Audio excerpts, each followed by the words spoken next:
Founded by Sean Fanning and Sean Parker in 1999, Napster was a revolutionary tech company that allowed people to easily share copies of studio recordings in addition to songs that were otherwise difficult to obtain, such as older songs, unreleased music, and bootleg recordings. At its peak, Napster had around 80 million registered users. However, the company's success soon saw them the target of legal action. In early 2000, Metallica discovered a demo of their song I Disappear had been circulating across the network before it was released. But it wasn't even mixed, it wasn't even finalized.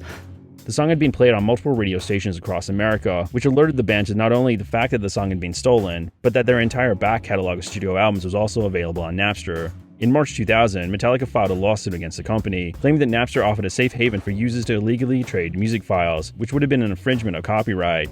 Napster's defense was that they couldn't be held accountable for how people used their application. A month later, Dr. Dre filed a similar lawsuit after Napster refused his written request to remove his work from their services.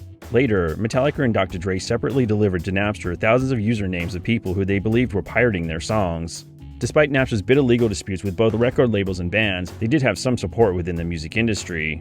There should be no such thing as a price tag on music. Okay, maybe there's a price tag on the package that you buy.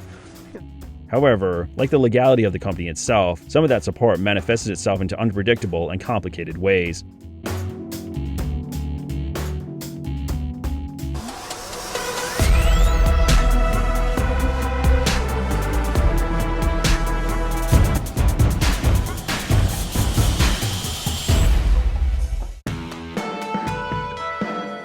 The biggest issue music labels had with Napster was the attitude that file sharing significantly impacted album sales. However, while many musicians and bands agreed with their labels, some thought that Napster was a good thing, as it helped lesser-known musical acts get discovered, thus encouraging album sales. Some of the high-profile support from within the music industry came from Limp Bizkit, Cypress Hill, Public Enemy, Smashing Pumpkins, and Blur. The Offspring were another band that endorsed the company, and they took their support much further than others.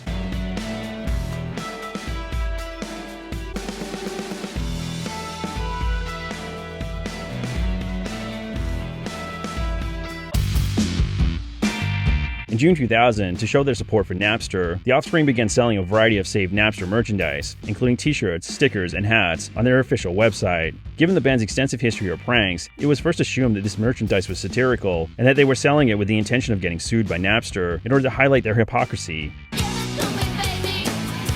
Rather, it was a sincere effort to support file sharing, with all the proceeds of the sales going to the National Center for Missing and Exploited Children. Given the nature of Napster's business, which skirted copyright laws, and the fact that Napster weren't selling merchandise of their own at the time, the Offspring first launched their merchandise without the permission of anyone at Napster. Consequently, the tech company responded through its legal representatives, demanding that the band stop infringing on its copyright by selling merchandise imprinted with the Napster logo.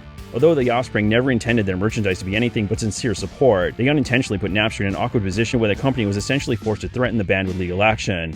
Essentially, due to the nature of the law, Napster had to pursue legal action in order to enforce their trademark. Basically, if they didn't defend their trademark, then they would effectively be giving the okay to anyone to abuse a high-profile company's logo and name.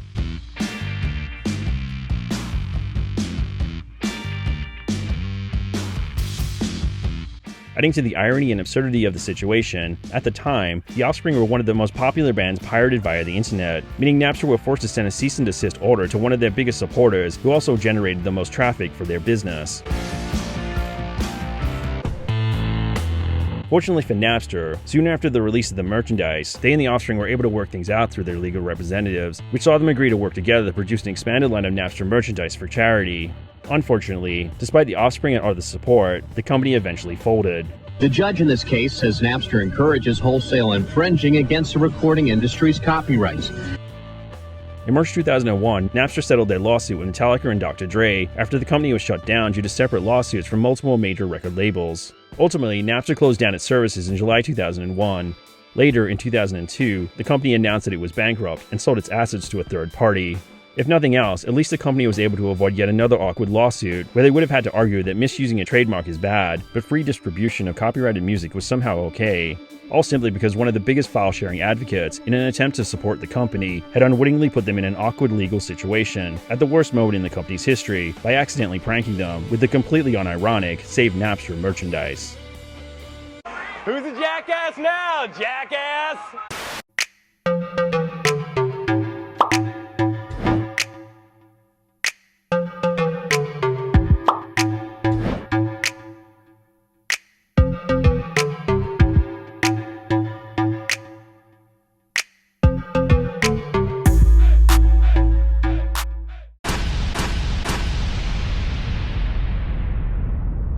There should be no such thing as a price tag on music.